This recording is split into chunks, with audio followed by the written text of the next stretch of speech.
Duha ka sunog ni Ulbo sa Sugbo kaganihang buntag. Tulisan og carnapper sa taxi nadakpan sa Highway Patrol Group 7. Pamilya nga namaligya og shabu sa isla sa Camotes gidakop sa kapulisan.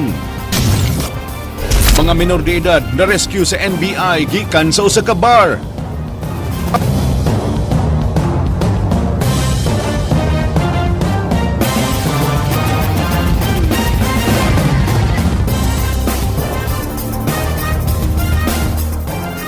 Maayong hapon Sugbog, Kabisayan. 12-door apartment sa Dalan M. Velez na sunog kaganihang buntag. Ang mga bombero naglisod tungod sa kahuot sa lugar ug kahinay sa pressure sa tubig. Kinigaksyonan ni Leslie Caminade Vistil. Milanat sa 17 minutos usa na kontrolar ang sunog dinhi sa may M. Velez Extension Barangay Capital Site pasado alas 8 kaganihang buntag. Ang 12-door apartment gipanag-iya sa usa ka Jose Amadora. Base sa inisyal nga investigasyon sa kabumbiruhan, nagsugod ang sunog sa taas nga bahin sa door 1 nga giokupar sa usa ka Romy Ray Soliano nga wala diha atol sa sunog. Nagkurog pa sa kanerbyo si Ellen Roche, 15-16 na katuig nga nag-abang sa door 4 sa Amadora apartment. Matud pa nga ang mga syagit na lang sa mga tawang ilang nadunggan nga adunay sunog ug tungod sa karatol wa na sila nabitbit bisan gamay.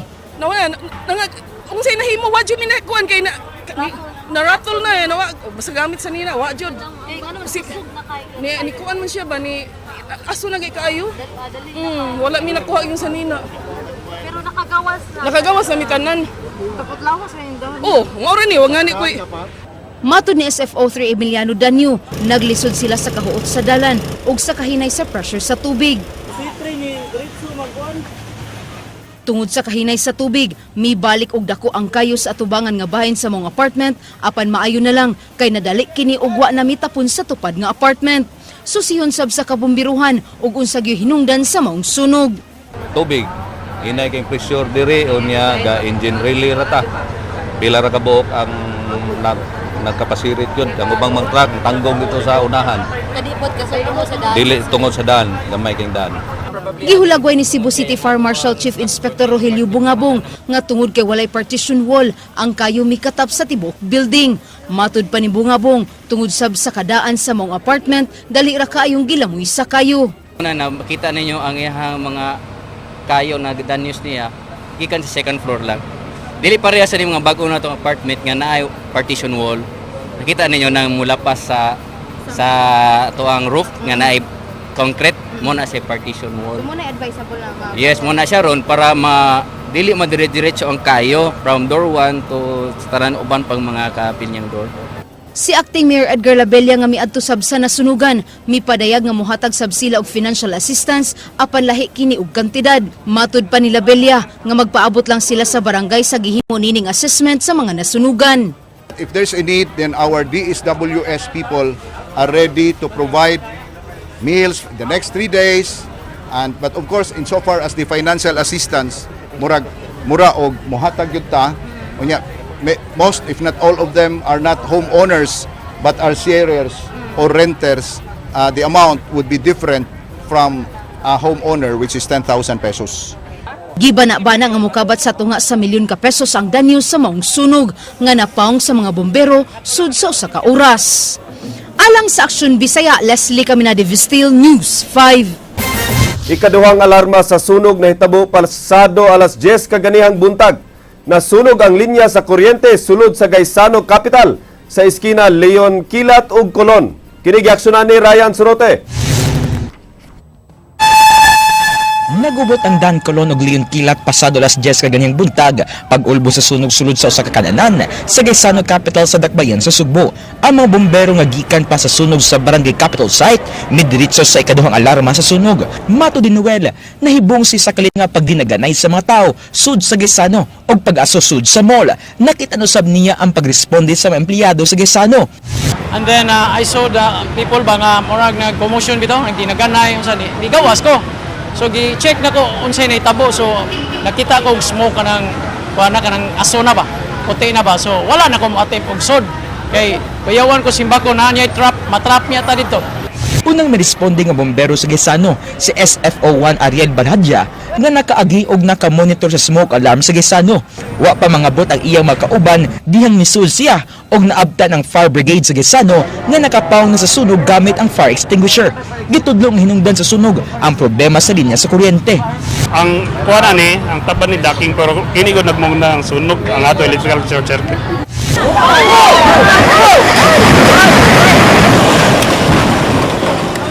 Katapos ang nasunog ug daw ang Gisano capital niadtong 2011. Alang sa Aksyon Bisaya, Ryan Sorote, News 5.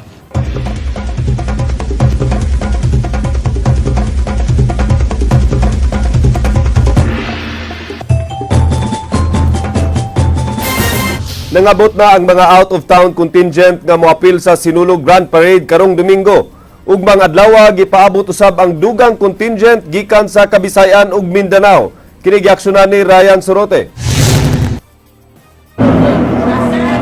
Subsub karon ang finishing touches sa mga costume ug mga props sa contingent gikan sa Placer Masbate pipila ka adlaw sa di pa ang Sinulog Grand Parade. Makita sa kadetalyado ug kamabulukon sa mugna sa creative team ang ilang gitaguan nga sorpresa alang sa tinguha nga subling maksakmit ang kampeonato. Matud sa ilang choreographer Mark Bariluche, nagkamoderno na ang Sinulog ug karon bot niyang ibalik ang makinaraang mga tema ug matang sa pagsayaw. Kinihuan iyang namatikdan nga sagad sa tema sa ubang mga grupo ang sobra na kaayo kabag-o. Mga animations na, so medyo nasimang ko gamay. Miningkuhan ko sa karaan ng mga ethnic dances nato katong mga original music sa Sinulog nga medyo murag nawala-wala karon kay murag nagka-modernize ang Sinulog. Hagit usab niya ang kadaghan sa mga first-time Sinulog dancers human nagtrabaho ng iya mga veterano nga dancers nga moabot og dulan 600. Bisan pa niini, gipasalig niya nga pang world class ug angayan ipasigarbo atangan ang ilang sayaw. Usa lang ang placer sa unang nangabot aron makapraktis ug makalaag sa syudad nga gisundan sa Masbate, Lanao del Norte, Tangub City ug Abuyog Leyte. Sila gipapuyo sa City Central School, Zapatera Elementary School, Abiliana National School ug Labangon Elementary School. Mamiya pa sila limpyo, pagsuod nila limpyo, manugawa sila limpyo sa eskwelahan. Sa Miyerkules o Huwebes, mangabot ang ubang mga out-of-town contingent sama sa Panglao, Bohol o Katbalugan City, Samar. Gawa sa mga out-of-town contingent, mosayo pagbalik ang mga top 5 sa Sinulog sa Kabataan sa Dakbayan o Lalawigan alang sa 1 million nga ganti sa Sinulog-based o free interpretation category karong Domingo. Alang sa Aksyon Bisaya, Ryan Sorote, News 5. Gipangguba sa City Hall ang mga center island sa mga dalan nga agian sa Sinulog Grand Parade. Tuyo niini nga muluwag ang dalan ug dili makabalda sa parade ug sa mga mutan-aw niini. Matud ni Acting Mayor Edgar Labella, pahakan usab sa City Hall ang uban nga mga center island apan ibalik ra human sa Sinulog. Have to be temporarily removed because number one, for safety reasons. Wa na gud ta dihay kanang pedestrian. So they have to be removed to give more space to the participants of the Mardi Gras and also of the kining procession. That's the reason why we have to remove some of the center islands. But ibalik sad na sila by Monday. 3,000 katao ang mahimong magpahiluna sa giandam nga Devotee City sa Dakbayan sa Sugbo. Kini temporaryo nga kapuy-an ni adtong wanhi sa Sugbo alang sa Fiesta Senyor. Kini giaksyonan ni Leslie Caminade Vistil. Andam ng Devotee City alang sa mga deboto ni Senyor Santo Niño nga mamista karong Domingo. Ang giandam nga Devotee City alang sa di mo minus 3,000 katao. Matud pa ni Acting Mayor Edgar Labella, karong Biyernes manawat sila ni atong buot mo puyo sa mong dapit. Adunay guidelines kay patuman ang kadagkuan sa Devotee City Committee sa mga buot mo istar sa dapit. For those who come purposely to have a pilgrimage, to pray, devotees of Santa, that's why we call it Devotee City. It's for the devotees, the bona fide devotees who want to spend their the Sinulog season here in Cebu. Ang MCWD mipasalig sab nga magbutang og supply nga tubig sa Devotee City gikan sa ilimnon ngadto na sa ilang gamiton sa pagkaligo. Matud pa sa tigpamaba sa MCWD nga si Charmaine Rodriguez Cara, bisan sa El Nino, aduna pay igong supply ang MCWD aron makahatag og tubig sa mga mupuyo sa Devotee City. gi-ensure gyud na nato so far ang ato ang production is still at 220,000 cubic meters per day. Pasabot nga average pa ni siya nga production nato. Ang ato ang mga surface water sources nga mo gyud una maigo during the dry spell or kaning kuwa nga pag-uwan-uwan, wala pa ni kunhod ang supply tungod nga sige pa og uwan-uwan despite sa forecast nga dunay El Nino. Alang sa Aksyon Bisaya, Leslie Caminadi, Vistil News 5. Paghimo og mga imahe sa Santo Niño naghawas sa usa ka pamilya gikan sa kalisod. Nabulahan usab ang mga iyang mga silingan sa paggama sa mga halinon kaayo nga imahe panahon sa Fiesta Señor. Kini giaksyonan ni Ryan Sorote. Nagsugod sa pag-ampo ang negosyo ni Rocky Bolo sa Mohon, Talisay ang paghimo og mga imahen sa Senyor Santo Niño. Sa kapital na 50,000 pesos, nakapondar siyag balay, mga luna ug sakinan alang sa iyang pamilya. O sa katrabahante sa inila nga clothing line si Roque, sawa pa muhunong sa iyang trabaho og mirisgo sa pag-o nga negosyo. Wa siya maglisod sa pagsugod sa tabang sa iyang maisuon nga mao'y may disenyo sa base sa iyang unique nga Santo Niño. Buwan na siya. Di mo ko kasyon nga mao na siya akong naabot ng kitabuhi na kay mo ni abot tunga rin siya din nga maari ko sa senior. Usa siya sa labing unang tighimo og fiberglass nga imahen nga lig-on, gaan ug labaw sa tanan mas barato. Unang mga steps sa paghimo sa fiberglass ang paghulma, pagpauga, paglimpyo ug pag-assemble sa lawas, mga kamot, adorno ug pagsinina. Katunga ang diferensya sa presyo sa iyang maninyo kung itandi sa gawas. Nagkantidad lang kini og 350 pesos ngadto sa mga dagko nga imahen nga mo kantidad hangtod sa 48,000 pesos. Sa 13 niya katuig, nilibo na kamang imahen ang iyang nahimo nga nagbuhi usab sa pamilya sa iyang mga sinaligan. Gaabang ra ko sud sa siyam ka kuan, siyam ka masigubal sig abang. Pero pag nana ko dre nakapalit ko luna gamay. Nakapundar dito. Gamay. Di kayo nga ko ginagmay ko pero makatabas ako mga tao kana anak nga ko mga tao. Tungod sa kapulido og kadikalidad sa iyang maninyo, usa na siya sa mga dagkong supplier sa mga stalls sa Basilica Minore de Santo Niño ug sa mga paring Agustino. Kuwangon na usab ang 30 ka maninyo nga iyang mahimo sa matag adlaw tungod sa kadaghan sa mga nag-order sa sugbo ug sa laing dapit. Kining tanan magpabilin ra unta nga damgo kun wa ang giya og grasya sa balang bata nga mo'y nanghimong daan sa iyang kalampusan. Sa pagkakaroon na murag maayo na arang-arang na karon amon kuan kay murag kusog-kusog naman ron kay sa una. Alang sa Aksyon Bisaya, Ryan Sorote, News 5. Magpadayon sa pagpuyo sa yuta sa UP Cebu ang mga nasunugan human wala malakip sa TRO ang pagdili kanila. Kini ang baruganan sa City Hall human migawas ang temporary restraining order nga nagdili sa City Hall sa reblocking sa maong luna. Kini giaksyonan ni Leslie Caminadi Vistil. Ulahin na kayo ang 72-hour temporary restraining order nga gipangayo sa UP Cebu batok sa reblocking sa luna nga nasunog sa Sitio Avocado, Barangay Lahug. Nahuman na ang reblocking ug kagahapon pa migawas ang TRO.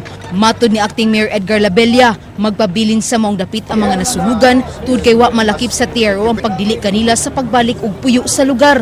Para kanako, in as much as to anaman sila sa sud, mura og it has become a fait accompli. But nonetheless, respetuan kay gikan man sa husgado, pero at this stage akong tan-aw ang TRO murag dili naman kayo makaapekto kay nahuman naman og reblocking. There is a principle in law which we call fait accompli. The purpose for which the TRO was secured has become a fait accompli. Meaning it has murag ingno to moot and academic because we have na-cleared na and I think or if I'm not mistaken nahuman na ang pag-reblocking because it is just a small area. But nonetheless, we have to respect it because Gipadayag ni Labella nga andam silang matubang sa bisan unsa pang kasong ipasaka sa taga UP Cebu. Nagplano na usab ang UP Cebu nga mopasaka og laing kaso batok sa kagamhanan sa dakben sa Sugbo. Apan malaumon si Labella nga masettle ang tanan tali sa Cebu City Government ug UP Cebu aron di na musangko sa pagpasaka og kaso. Andam sab nga makighimamat si Labella ngadto kang UP Dean Attorney Liza Coro aron ilang mahusay ang tanang kasungian. my reaction would be we are ready. Filing a case is a matter of right. So we cannot prevent them from filing, but we're ready to answer whatever charges that they file. They exercise the right, but we will never stop. Nabito daghang kaso sa husgado, bisan in the middle na of the case, bisan of the case had drag for many years, but that will never stop. A settlement, if that settlement would bring about a win-win solution to the problem. Alang sa Aksyon Bisaya, Leslie Caminadi, Vistil News 5. Tulo ka mga minor de edad nga nagtrabaho sa usa ka bar dito sa Laguna na rescue sa mga sakop sa NBI. Usa sa mga batan-on taga Puro Camotes. Kinigaksyonan ni Edwin Cañete.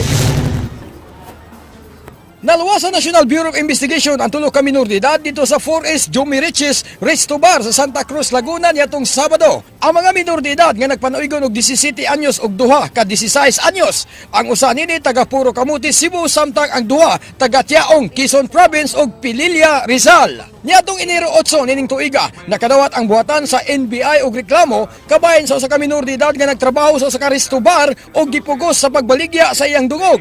Ang NBI 7 nangayo og ayuda sa provincial capital pinagi sa ilang Provincial Women's Commission. For sex to customers of the club. That is why, since the area is outside our jurisdiction, we came to the Honorable Governor and Vice Governor for help. Ang inahan sa minor de edad mo'y mitaho sa NBI 7 human niya nasairan nga wala na diay sa barangay Guadalupe magtrabaho ang iyang anak ug nagtrabaho isip babysitter. Nakadawat na lang siya og tawag sa mga higala nini nga naa sa usa ka resto bar sa Laguna ang iyang anak nga nagtrabaho. Nakadawat usab siya og text sa iyang anak nga dili maayo ang iyang kahimtang didto. Ma, Ate Gina ka ng kuan.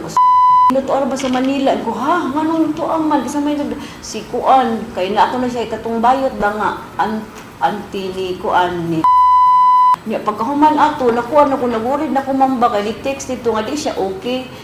Gisuwayan siyang inahan ang pagkontak sa mga higala sa iyang anak aron makuha niya ang insaktong address. Iyang nasairan nga hugot ang pagpahimangno sa tagdumala sa bar ug ipahilisan ilang mga SIM sa cellphone aron dili makatawag sa ilang kabanay. Di man nila ihatag ang address, kumpletong address kung asa sa Manila, unsa gitrabawan, unsang bar, ana. Wa gyud ko kuan nilang kuan niya pagkahuman yung isang aduulan ni siya katungkad bangay og complete address mo to na giduol ko sa usa ka prelat nga don ingon mo sige na day palihog akong anak ni kuno okay didto niya pagtaw ni tawag sa usa yung ko dili ko siya okay kay mataw dito manyak. Ang cashier sa Resto Bar, Mian Laksa, nadakpan sa NBI uban siya kapikas nga si Nelson Laksa. Sila ang naabtan sa NBI 7 ug wala diha ang tag-iya sa Resto Bar nga amahan ra usab sa cashier. Wala po yung manager namin, so kami lang po ang napag-abutan. So uminom po si Sir ng beer doon, bali po sa kanya lang po binigay yung 1,000 pesos na... Wala madakpi ang upat nila ka mga kauban, apan i-appeal sa pagpasaka og sumbong qualified trafficking nga sila si Domingo M. Malasa, Patricia Malasa, Carmel May Andrade Binsig ug si Nicole Binsig. Gituyo sa NBI 7 nga ani sa dakbayan sa Sugbo ang pag-file og kaso alang sa kasayon sa biktima. Alang sa Aksyon Bisaya, Ed Cañete, News 5. Usa ka tulisan og carnapper sa mga taxi na dakpan sa Highway Patrol Group. Siya ang gitudlo nga responsable sa pagtulis sa mga taxi drivers ug pagkarnap sa mga taxi units nini. Kinigaksyonan ni Ray Pasaporte. Nasikop si Romel Montiliano lumad taga Tabugon apan temporaryong nagpuyo sa Villa Gonzalo 2, Dakbayan sa Sugbo. Dulan sa napu ka taxi unit ang na-report sa HPG7 sa miaging tuig ug karong buwana. Gitulis ang mga driver niini ug gidala ang ilang taxi sa nag-inusarang tulisan.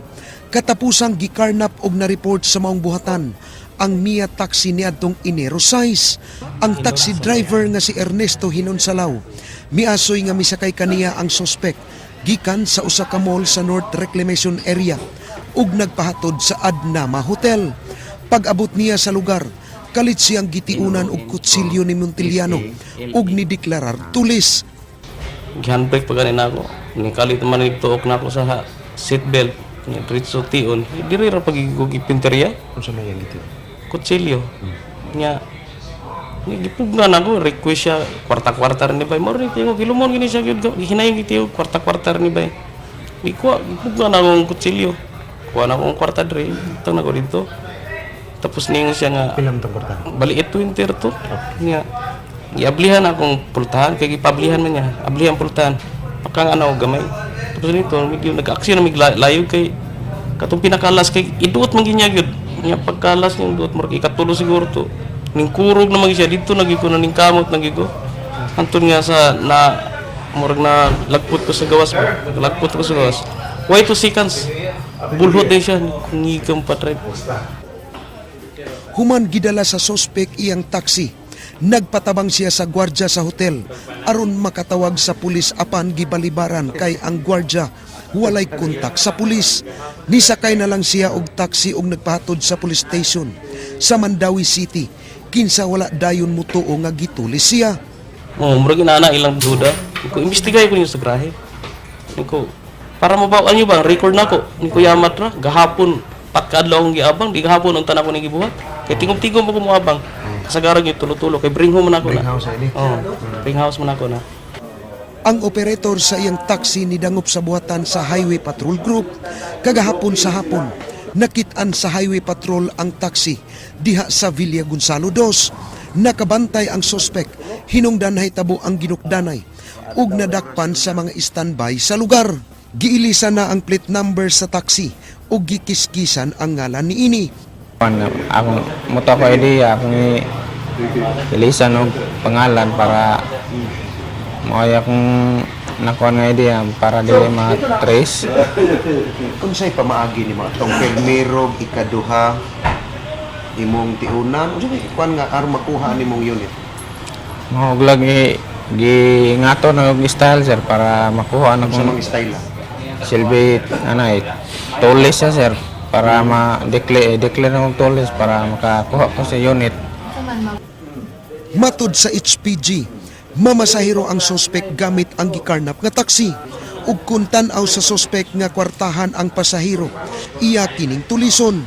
Giawag sa hepe sa Highway Patrol ang mga biktima sa tulis sa pag-adto silang buhatan alang sa pagpasaka ug sumbong. Yes, hinihintay namin ngayon. Yung pasahero na... Actually, nagpunta na rito yung may mga taga Station 6 eh. They are telling us na may mga biktima pa ng hold up of the same identity. So ano pong posibleng... So we are hoping na ma-solve natin yung previous and the most recent na mga hold up sa taxi. Kuan siya man ba? Ilisan siya niya. Wala lang ko idea na ba nga maklaro ra gyapon. Pila man kabuok pasahero imong biktima apostolis? Wala mo ko ni kuan sir pa kanang gi ako at sir mamasayro ko sir. Bali ang kita mo ta akong tigumon sir ba. Upat ka ken taxi ang na-report sa HPG7 nga gitulis og gidala ang unit. Katapusang unit sa ken taxi nga gikarnap niadtong Disyembre 24 ug nakit-an nga giabandonar sa lungsod sa Minglanilla human sa 3 ka adlaw. Alang sa Aksyon Bisaya, Ray Pasaporte, News 5. Department of Health miawhag sa mga ginikanan sa pagpahiling dayon sa ilang mga anak. Sa usa ka doktor kun aduna kini namatikdan nga mental disability. Kini giaksyonan ni Ryan Sorote. Sa kamoderno o ka-advance sa panahon karon, doon naghihapoy mga butang nga nagpabilin nga misteryo bisan sa siyensya. Usa ini ang autism nga makaapekto sa usa ka porsyento sa population worldwide. Usa kini kamatang sa intellectual disability nga lisod ma-detect sa paghimugso sa bata. Di usab kini mamatikdan sa pre ug postnatal o sa newborn screening. Panganak pa lang, normal ang bata, pero well na-develop ang dako na ikalahitan ko sa iya pagkako. So, Dunay pagtuo ang ubang eksperto nga dunay mga external factors nga posibleng makaingon nga magka-autism ang bata apan wa pa kini klaro nga pagtuon. Mamatigdan na kini sa mga ginikanan kung magsugod na kini og istorya o pakig-socialize sa ubang mga bata ug kadtong nag-edad 6 months hangtod 2 years. Sagad sa mga dunay autism ang maglisod og istorya o baka pagbalik-balik og sulti sa usa ka pung.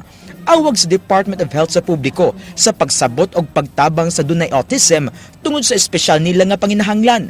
Matod sa DOH, kinahanglan giyahan ang mga dunay autism kay sagad kanila dunay espesyal nga mga skills sa sports ug bisan sa arte. Di sila ka-interact. Ilang own world. They are living in their own world. Maunid na ang iyang kinaiyan. Bisan nimo siyang istoryahan, iya ka na yun, siya na yun on his own.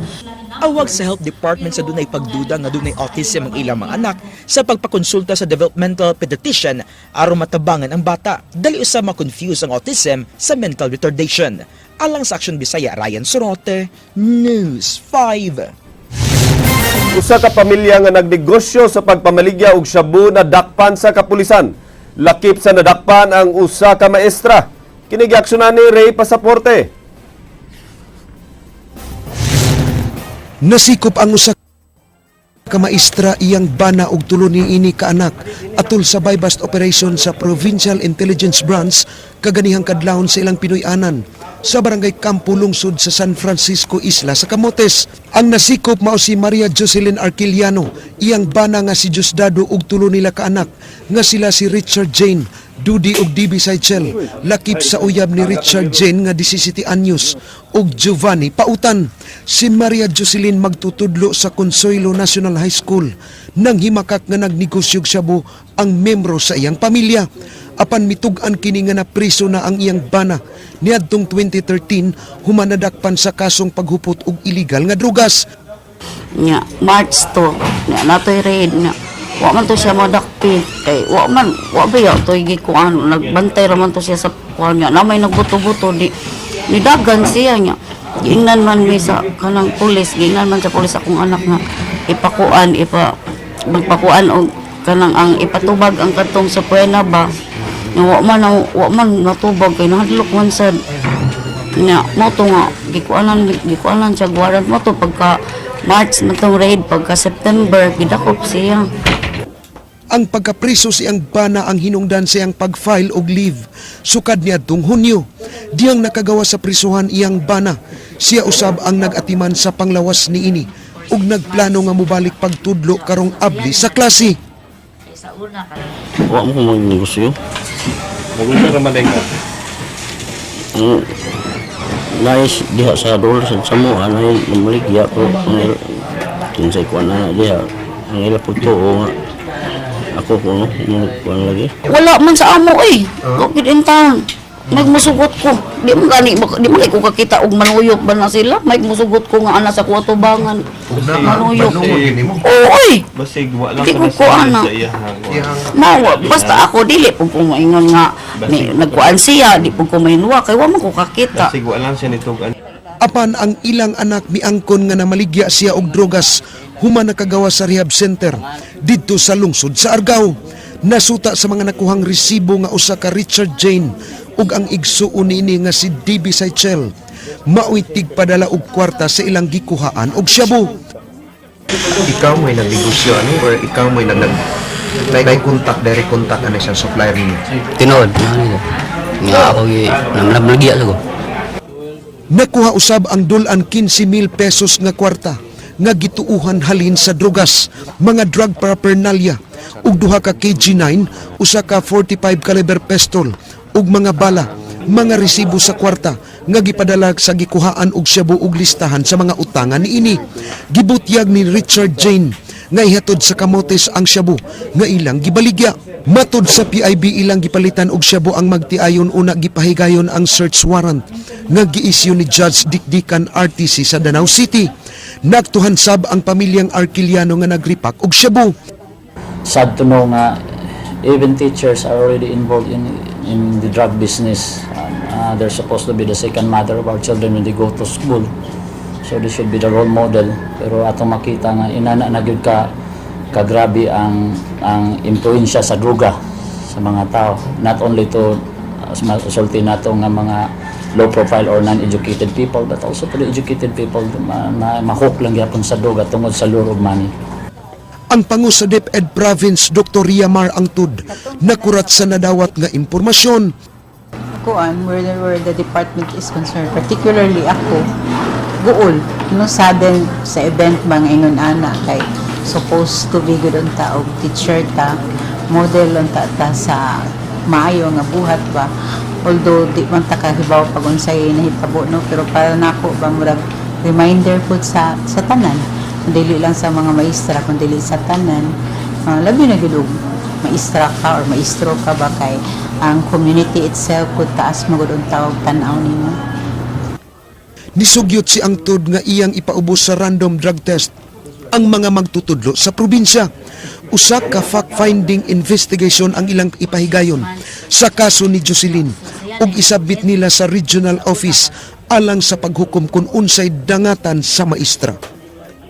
Kuan, ang focus sa investigation ana gyud kung unsay report sa pulis nga ikuan ana niya mo man ay among basis kay wala dili man kami mo naka kuan ba ang facts sa iyang case magkuan man sa report sa pulis. So ana dyan siya magsugod din na. Alang sa Aksyon Bisaya, Ray Pasaporte, News 5.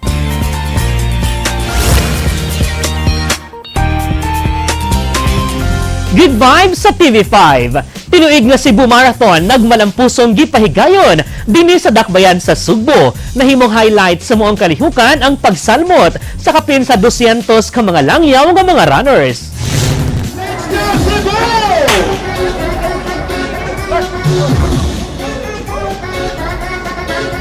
Kapin 4,000 ka runners gikan sa nagkalain-laing suop sa kalibutan ang niapil sa Cebu Marathon 2016. Niabot sa kapin o sa 1,000 ka runners ang nisalmot sa 42K kategory ug 21K kategory samtang mas gamay ang nisalmot sa 5K kategory. Gikan sa Cebu IT Park nanukad og gitapos ang marathon nga mitadla sa Dalan Iscario hangtod Jones Avenue lahos na ngadto sa South Road Property kun SRP. Nasayran mas nisaka karong tuiga sa kapin o sa 1,000 ang niapil sa marathon itandi sa miaging tuig. Kasagaran sa tumong sa mga nisalmot sa lumba ang pagpahinungod sa fiesta sa Balang Bata nga Senior Santo Niño. Mas nahugyo ang maong kalihukan tungod sa pagsalmot sa kapin 200 ka mga langyaw nga runners. Ang mga Kenyan runners ang gipanguluhan ni Eric Kibiwot, Chip Siror ug Monica Niero ang midaog sa marathon. Nagkamugna usab og pipila ka oras nga paghuot sa trapiko ang maong marathon. Ug mao kadto naglangkob sa atong light news karong hapon alang sa walay karapusang mga chika sa manikon ninyo matag alas 7:30 sa buntag weekdays sa Rated JP sa Radio 511.9 News FM Cebu. Kini si JP Laukat Sara ang word of the day nagkanayon. Ang gugma mura ra naglanggam kinahanglan na siyang buhian ug paluparon kay kung para imo mobalik ra gid na nimo ug kung dili aw hala gukda panagsarata mahigugma maglupad-lupad pa agay.